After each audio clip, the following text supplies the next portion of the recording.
Welcome back, students.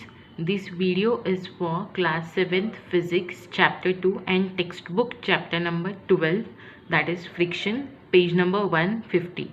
Chapter number 12 friction, page number 150, and physics chapter number 2. Okay, now the name of the chapter is friction. So basically we should know what is friction. In earlier chapter we have studied that friction means what? When two surfaces or any two bodies rolls over each other, okay, rolls or slides over each other, it creates friction, right? Means when two bodies, if this book is a body and this is another body, and if it is sliding over this, so what will happen? My hand will experience some type of what we can say opposing force, means some oppose is there, due to which my hand is moving slowly. So this force is called as friction. Okay, so in this chapter we are going to study deeply what is force, then how the force affects, means which factors affects friction, then how can we increase friction, how do we decrease friction, then what are the advantages of friction and disadvantages of friction, means where we can use that friction, right? Everything has advantage and disadvantage, so what are the advantages and disadvantages of friction? Okay, so for that there is an example in which means there is an activity, right? Activity number 12.1, in which there is a girl, she is playing with a toy car. Okay, so we know those toy cars are, when we slide them back and if we remove our hand, they will move in the forward direction, right? So basically in this way the toy car works. So now what the girl is doing, she is rolling a toy car on a rough ground. Okay, initially the surface on which she is rolling the toy car is a rough surface. Rough means is uneven and having some obstacles, small obstacles. Okay, so now what she is doing, she is rolling the car.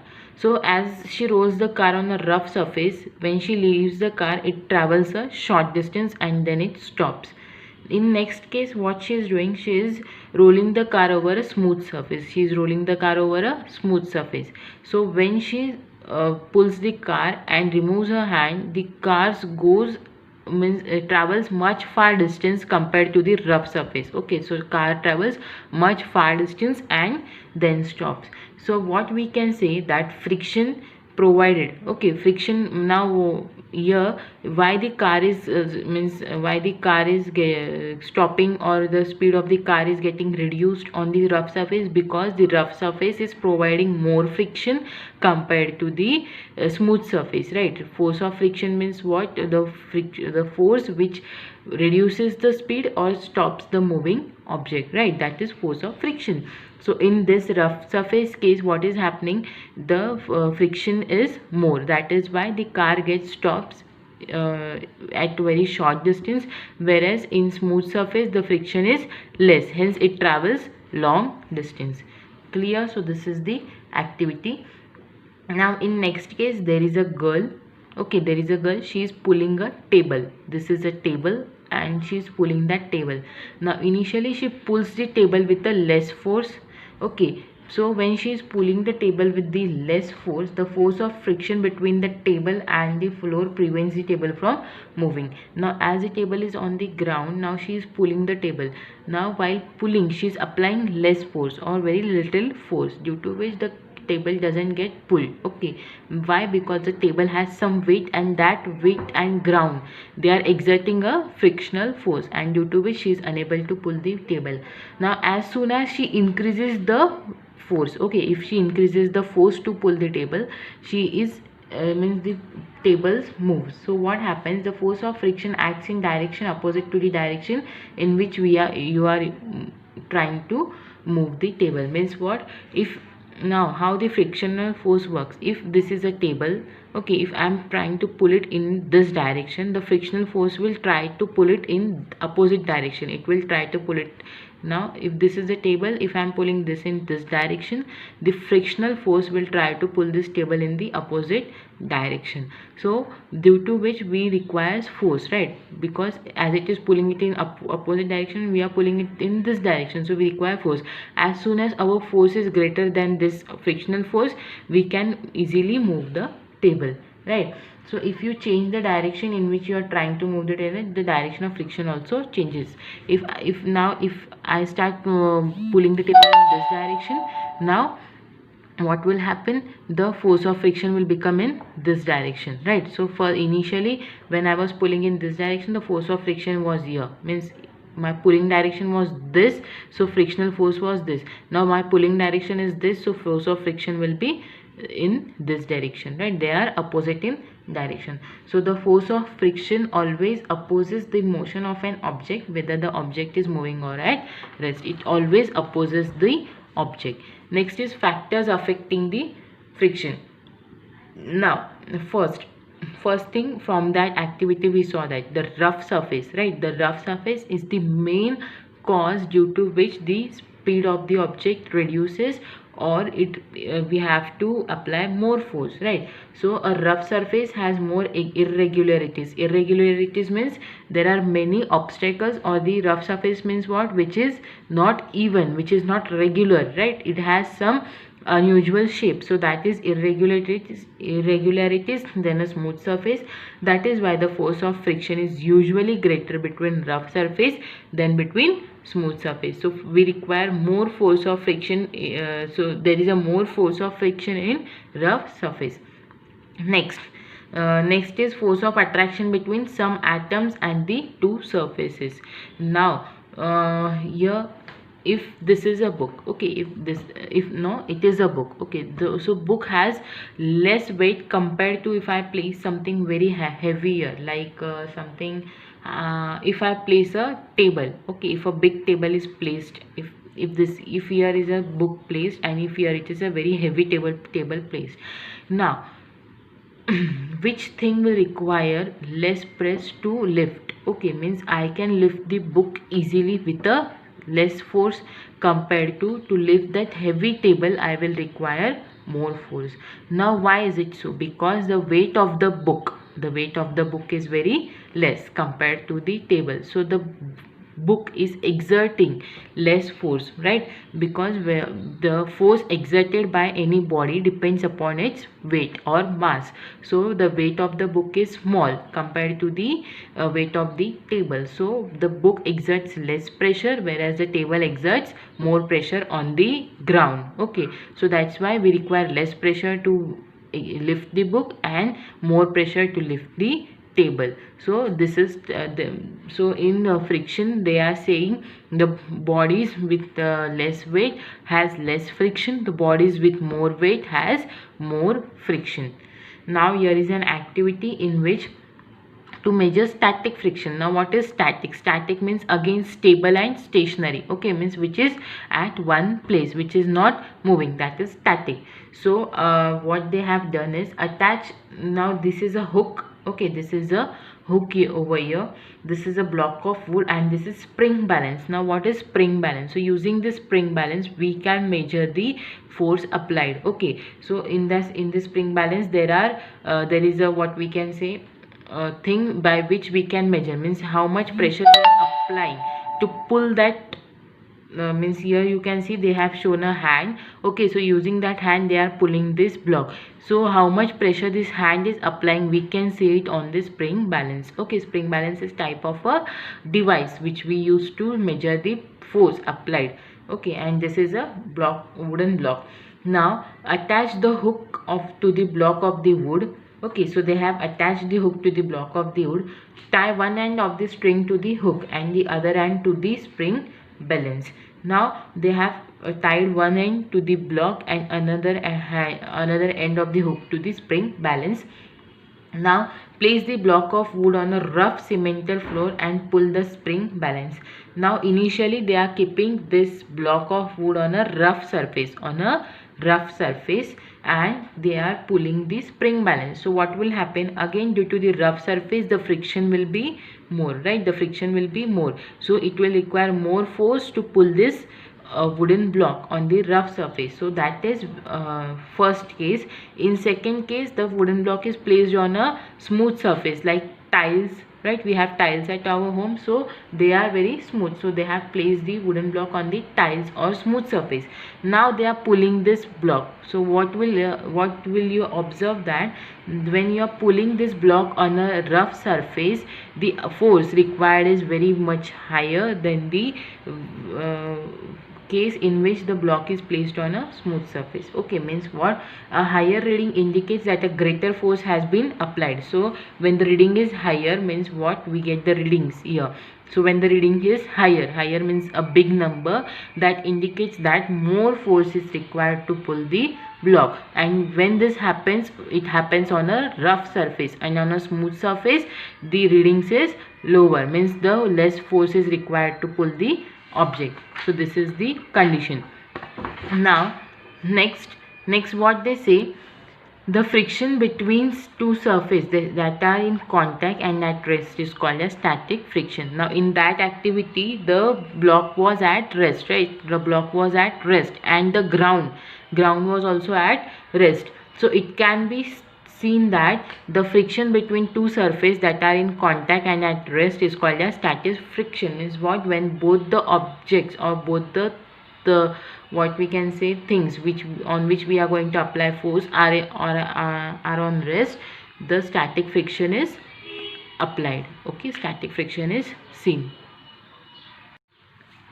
Now we have seen static friction. After that there is a sliding friction. Okay, now sliding means what? When you hear the word sliding means you can imagine you go to garden or park, there are slides, right? They are this type of thing is there, and when you sit on that, you slides down, so that we call them as sliding, right? So now what is sliding friction? Sliding friction means what? When a body slides on another body. Okay, but while sliding also you experience some type of opposition from the ground. Means if this is a slide and you are sliding from over that slide, you will experience something like some opposition, or some what we can say opposing force, right? So that type of force is called as sliding friction. Okay, so the reading is now, but what happens when it is obvious? See, if this is a plane surface and if you are moving a block over this surface, okay, first condition. Second, if there is a slide, okay, if there is a slide like this, and if you are moving surface over this slide, now tell me in which case you will require less force. Obviously in sliding friction, right? In sliding friction you will require less force, whereas while pulling it like this you will require more force. Suppose if you are pulling a very heavy object or any bag which is having wheels, okay, let us consider a bag with the wheels, right? Normally we carry it for long distance traveling. Now if you are moving that body over a means flat surface, if you are moving that body or that bag, and if there is a slope and you are moving that bag over that slope, now what will happen? The bag will move easily on that slope compared to the bag moving on that plane surface, right? So we can say that the friction in this sliding object, okay, the friction in this sliding process is less. The friction in this sliding process is less than the friction in this what we can say flat surface. So we can say that the sliding friction is less, or is very says that the less force is required to keep an object moving in constant speed on a surface than it's on the over the surface. Okay, so the sliding friction is less than the static friction. Next, rolling friction. Now as the name suggests, rolling means something which is rolls, something which rolls. Okay, so after placing a few round pencils, now here is an activity. Here you can see that on page number 152, here is a wooden block. Okay, they have taken a wooden block, and under that wooden block they have placed pencils. Means what? You have to take 1 2 3 4. Now they have taken 4 pencils, so 1 2 3 4, place 4 pencils on them, place a wooden block over the pencils. What you will observe, as the means pencil rolls, the block moves. Okay, now the block is not moving over the ground, the block is moving over, if these are pencils, so the block is moving over this pencil. Means what? You will find that the reading on the spring when the block moves on a steady speed is much less than the sliding measured previously. Thus rolling friction is less than the sliding friction. Now So first case was our flat surface, next case was our sliding surface, and now it is the rolling surface, right? So the friction in this case was greater, right? In this case the force was greater. In sliding case the force was comparatively less, so friction was less. So we were saying that sliding friction requires less force compared to static friction, but now for rolling friction we will say that the rolling friction requires less force than this sliding friction, right? Means which thing requires less force? That is, first, this rolling friction requires less pressure, then the sliding friction requires, then the static friction. Means static friction requires more force, then sliding friction, then this rolling friction. So this is all the three cases. Now fluid friction. Fluid means liquid. Fluid means liquid. So frictional force opposes the motion of an object moving through a fluid such as air or water. When something is moving through air or water, it requires force, right? So in swimming pool you will observe when you are going means when you are swimming, the water will oppose you, right? The water will oppose you, so you will experience a opposing force from water. So this frictional force is called drag, and such opposing force is called as drag. So it mainly depends upon the nature of the fluid and shape of the object. Now obviously when you are means take anything, okay, take a suppose you take a stick, okay, take a stick. Let us consider one experiment. In a glass you take water, in another glass you take oil, and in another glass you take honey. Okay, so water, oil and honey. Wait a minute.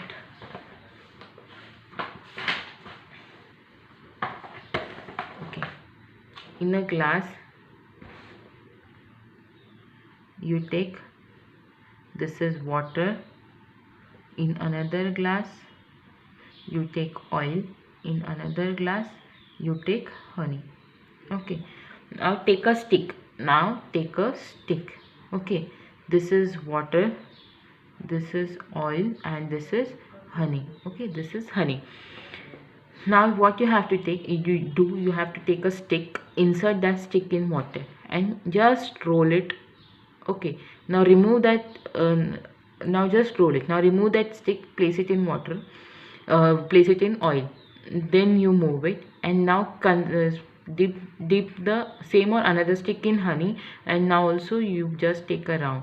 What you will feel while moving it in water is easy. When you move it in oil you require a little force, when you move it in honey you will require more force. Why? Because water is less denser than oil, and oil is less denser than honey. Okay, so honey is thick, right? Honey is thick, then oil is more thick than water, and water is less thick. So what will happen when you move the stick inside the water?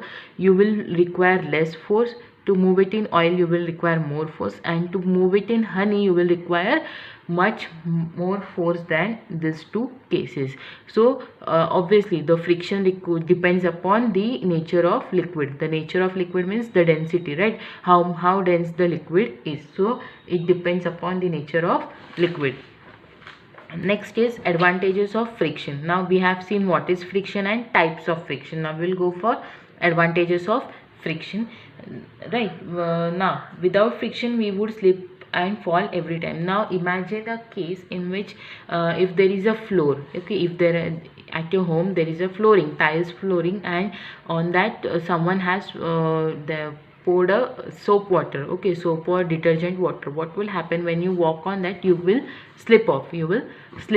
Now why this thing is happening? Because due to that oil, due to that detergent or soap, the friction became less, and it becomes easy to get slip.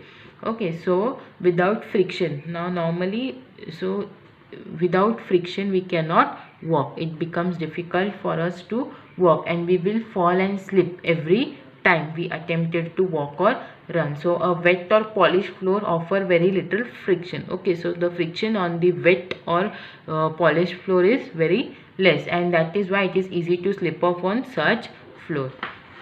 Next is friction causes nails and screws in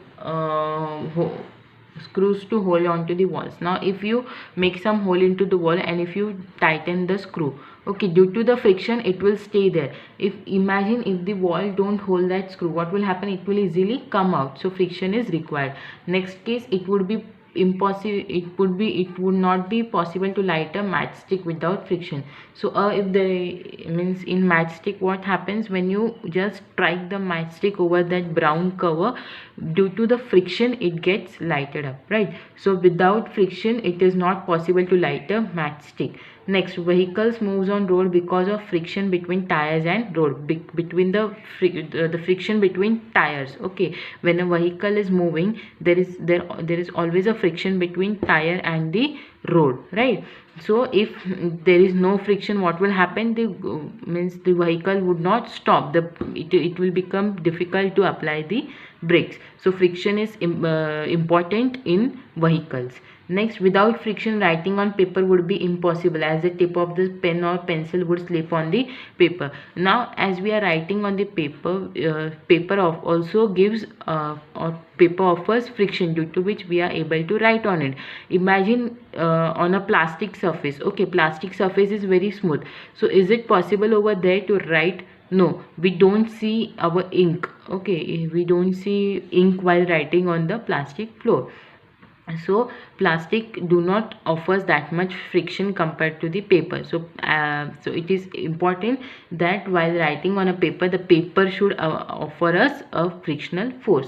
Next, friction between brake shoes and wheels makes bicycle and automobile stops when the brakes are applied. Okay, friction between brakes, obviously. So stopping a vehicle totally depends upon the friction, stopping or slowing down. So there should be a friction between brakes and brakes of bicycles and automobiles. Next is disadvantages of friction. Now as we have seen the advantages, we should also know the disadvantages. First, an energy is wasted in overcoming the force of friction. Now if an object is stopped here, if a vehicle is parked, okay, if a vehicle is parked, so while while starting it up, more fuel is required. More fuel is required to start the vehicle. So we can say that energy is wasted to overcome the friction. Means while overcoming this friction, means what, to come in speed or to start up the vehicle, some extra force is required, and that extra force is we get from fuel, right, from the petrol. So we can say energy gets wasted over there due to the friction. If no friction is there, easily the vehicle will move. So this is the disadvantage. Second, friction causes wear and tears of the parts. Now for that, best example is shoes. Okay, shoes or slippers, what we use. Okay, normally we see the new shoes has a nice sole. It has a nice sole, means if this is the shoe, so below that shoe will see a nice shape, means there will be nice shapes. Okay, but after uses, what will happen? It will become plain. It will become plain, right, or the shape will slightly get disappeared. So what is happening over there? The material is getting what we can say, the where there is a wear and tear of parts. Okay, so the material is getting rubbed due to the friction. So what is happening? It is now after using it, it becomes easy that when that the shoe or slipper may get damaged or it may broke easily. So tires of vehicles, soles of footwear and moving parts of machine wear out because of friction. Next, friction produces heat. Now if we drive a vehicle for a long distance, what will happen? The engine gets heated up. That is again due to the friction, because the machines inside it, they are moving continuously and they are producing heat. So if the friction between the parts in the machine is high, and if we do not stop the vehicle means then the heating will continue, and after some time the part will get burst out, so it may damage the part. Sometimes forest fire. Now when two woods constantly rub on each other, they creates fire, right? So in forest, what happened when due to the storm or something, when the trees rub on each other for a long time, you find a forest fire. Okay, so sometimes forest fire started due to friction. Again, this is due to friction. Next is increasing friction. It is sometimes desirable to increase friction between surfaces. For example, friction can be increased by making the moving surface rough. If the moving surface is rough, the friction will be more. Okay, then tires have patterns with grooves. Now, have you observed the tires of any car? Okay, if this is the tire, if this is the wheel, okay, right, the wheel is like this, means this is one end, this is another end. So you will observe a pattern on the tire when you go home or when you go outside. Now you just see the tire, you will observe these patterns. Now this patterns means what? At this pattern there will be it will be slide deeper and this will be upper side. So you will observe such pattern on wheels of tire. Now why there is pattern? Because again for friction, if the tire is smooth, it will roll easily, and there are chances of accident because you won't be able to apply brakes easily. So the patterns are important. So what they say, we can increase friction by making tire with patterns. Okay, next, sand and gravel are strewn on slippery ground during the rainy season. When there is a rainy season, normally people put sand outside their house because sand reduces the sand increases the friction, due to which slipping chances reduces. Next, to increase friction, the soles of shoes used by player and athletes are provided with spikes. You might have seen their shoes have spikes. Okay, so because of that spike, they won't get slip off. They can run easily. Next is reducing friction. Now how to reduce the friction? The friction can be reduced by making smooth. Again, we can increase friction by making the surface irregular. So opposite of that, to reduce the friction, we will have to make the surface smooth, right? To make the surface smooth, so friction can be reduced by applying suitable lubricants like oil. Okay, so friction also can be reduced by applying lubricants. At our home, when the doors start making noise, what we do, we apply oil in that joints of the door, so due to which this friction reduces and again the functioning of the door become smooth. Next, it can be reduced by using wheels and ball bearings. Now here is a case in which there is a ball bearing. You can see there are two wheels. Okay, now what happens, this one wheel and this second wheel has to move over each other. Okay, so to move over each other, if there are no wheels, they will slide over each other, right? They will slide over each other, and during this sliding, what will happen, again due to friction, it will get rub off and the material will become thin easily. But if there are ball bearings, between these two, what will happen, due to this ball bearings, the rolling friction will takes place, right? These ball bearings are round in shape, so rolling friction will takes place, and due to this rolling friction, as we have studied, the rolling friction requires less force, right? The rolling friction requires less force. So in ball bearings, less force is apply, means using the less force also we can have movement, right? And the friction is less. Next is, it can be reduced by polishing the surface. Now again same case, by putting oil, grease or polishing the surface, the friction become less. Next is drag. Now drag is usually occurs in air and water. Now you can see the shape of fish. It is narrow at both the ends. It is narrower at both the ends and broader at between. So when such type of thing goes through water, due to its point, right, at the front, it is easy for that object to move. Okay, what happen if this is a round thing and if it goes in water, it will require much force to travel compared to a body with this shape. So aeroplanes too have such type of shape, right? So with this, the chapter ends here. In next session we will see for exercise. Thank you.